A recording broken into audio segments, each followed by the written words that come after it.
Welcome everyone to this month's Astrocolorscope. My name's Elizabeth Harper. My website is sealedwithlove.com. Okay, so the idea of the Astrocolorscope is I'm going to mix a little bit of astrology with crystals. I'm going to pick 3 crystals from my crystal bag for each astrological sign. I'm also going to take a bead from my bead bag here so we can add a little influence of color. Then I will pick a card from the Voyager deck and show you your card, and it's going to be a collage. So what I want you to do is take a look at the collage when it comes to your card and see what draws your attention, and then ask yourself, what does that mean for me? So then it's like an extra piece of information for you. I'll tell you what it means for me, but this is specifically for you, of course. So before we get started on your sign, let's just talk a little bit about what's coming up astrologically. So it's April, so the 4th of April, there's a lunar eclipse in Libra. So there's always eclipses all the time, of course, but this one kind of activates that square that we were all so concerned about, the Uranus-Pluto.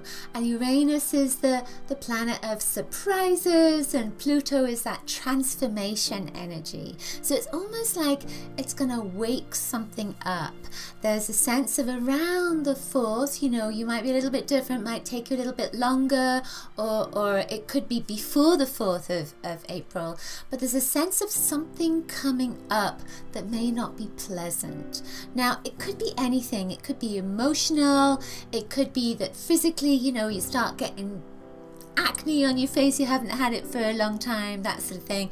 Your hair could be drying out. You know, it's almost like an emotional energy that is moving through your whole being. So it can activate physical, mental, emotional, or spiritual, and it may be happening around you, and it could just be that you are affected by what's happening in your community or globally. So there's a sense of an upheaval. So it almost feels like something is coming out from behind the scenes that we didn't see before. So it could be a truth as well that's coming up, or it could be a lie even, and you feel like something's not right with this, that kind of energy. So the other thing is, there's, you know, when I look at the aspects for the month that are coming up, I ask my guides what I need to focus on, and I was really drawn to the 28th, 29th of the month, and there's a couple of aspects, and they're fairly minor with Chiron, but it's Mars and Venus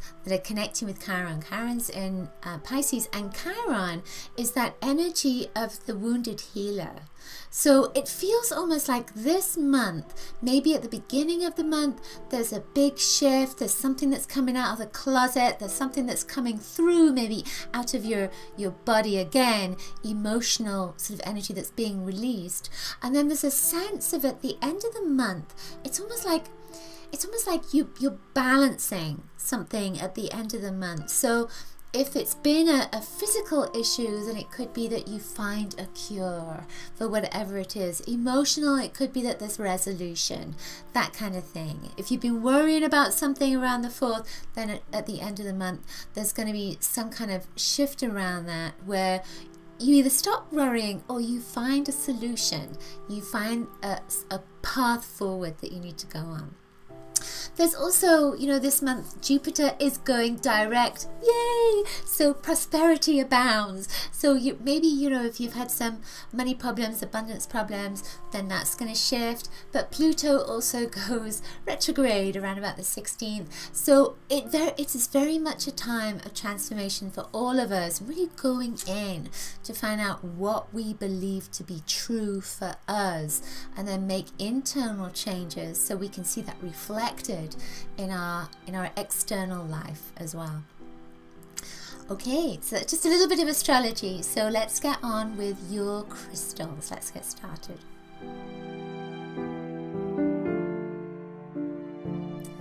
Okay, Scorpio. So for you, you have amethyst that went into your 3rd house. Amethyst is, well, it's a violet stone, and both amethyst and violet are about transformation, but it's also a spiritual stone as well. So this went into your third house. The third house is about your neighbors, about breaking habitual patterns. It's about education and community as well.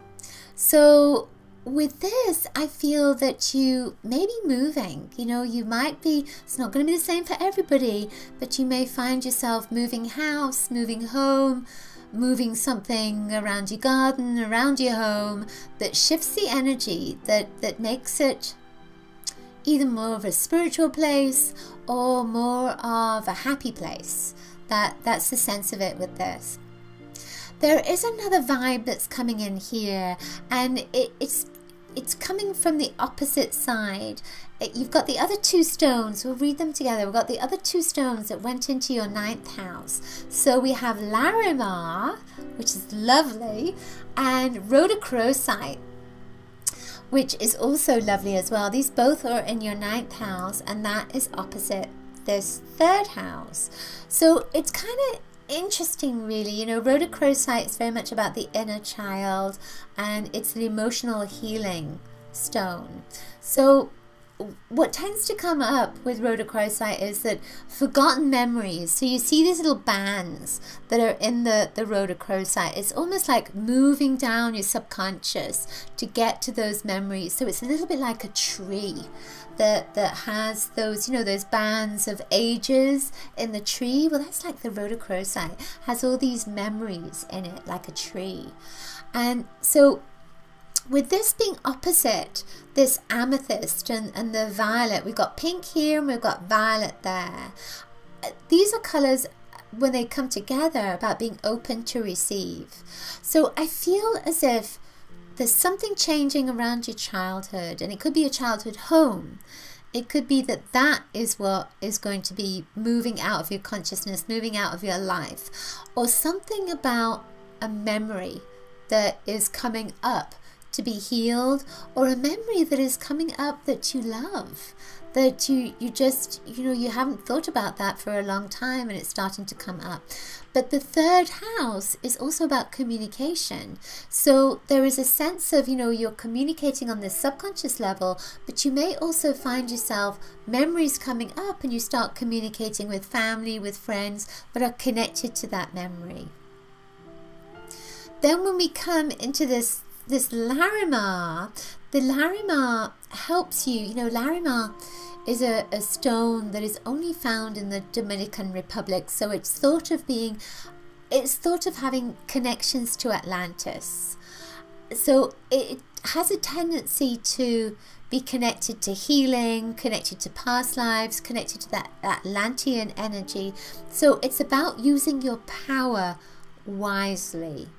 So there's almost a sense in here of something is coming up.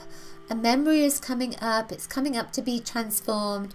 And then there is a sense of power that's coming with this. And it's to use that power wisely.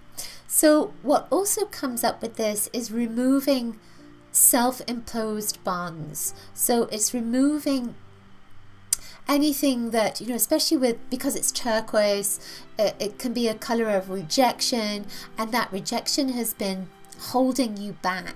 So with this, it's saying that you are shifting that. You're changing something that has held you back, and you're moving now towards a more successful conclusion. When you get these two together, they're about relationships. So this is in your 9th house. So this to me is saying there's a new relationship that's coming in, or there's a relationship that's going to get stronger, that's around education, that's around, or it could be a foreigner, because it's a 9th house. It's about foreign travel and connections to foreign lands. So it could be somebody that is living in a foreign land at the moment, or living at a distance from you.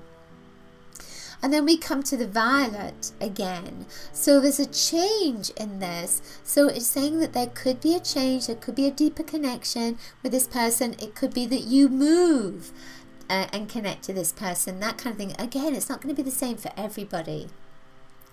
So let me just get a sense of if there's anything else. I also feel, you know, with these two stones, with the blue and the violet, that there is some kind of healing program that you're going to be looking at. It's either for you to be the healer or for you to be healed. That kind of energy. Violet transforms from that crown chakra, and then the turquoise, the blue, connects to the throat and that area between the heart and the throat. So there's healing that's going to be done. There's healing of the inner child, emotional healing, memories that are coming up, lots of healing that's happening for you, and it's in bands, it's in layers. The 9th house is also about that education, so there may be an educational program that you want to take part in as well. So yeah, moving forward with that. And then the card that came up for you is a very Leo card. It's Strength. Take a look at that card and see if there's anything that resonates for you that you're drawn to. Ask yourself, what does that mean? What does that mean? So when I look at this card, I see the lion face, the lion's face. And lions are about leadership and power. And so I feel that you are coming to this place where you're going to be much more powerful, you're going to be stronger, you're going to have more solid foundations. The bead that came up for you is a peachy colored bead. So I feel that this is saying that things are going to be peachy, but it's also kind of a pale orange. And that orange is about being creative. And then when we come back to that Leo vibe, that Leo energy is also about being creative. So I feel that you're gonna have a great month. There's a lot of healing for you. Your creativity is going to be very strong. Education is strong, healing is strong, connecting to your inner child is also a strength as well. And you're going to reach out to your community, and you're going to make new relationships with people that could be at a distance, not necessarily a close community, could be at a distance, but there's going to be a great sense of camaraderie that's coming in for you this month, and it all looks good. Okay, that's it for this month's Astrocolorscope. Hope you enjoyed it. Do please share it with your friends, like the video, and leave a comment below. Let me know how the messages resonated for you. Also, remember to subscribe to my love letter and grab your free color kit at bit.ly/color kit. And also remember that I do personal readings as well. You can find out more at sealedwithlove.com, and I also have a store with lots of jewelry, meditations, and other bits and pieces at store.sealedwithlove.com. See you next month. Lots of coloricious blessings. Bye.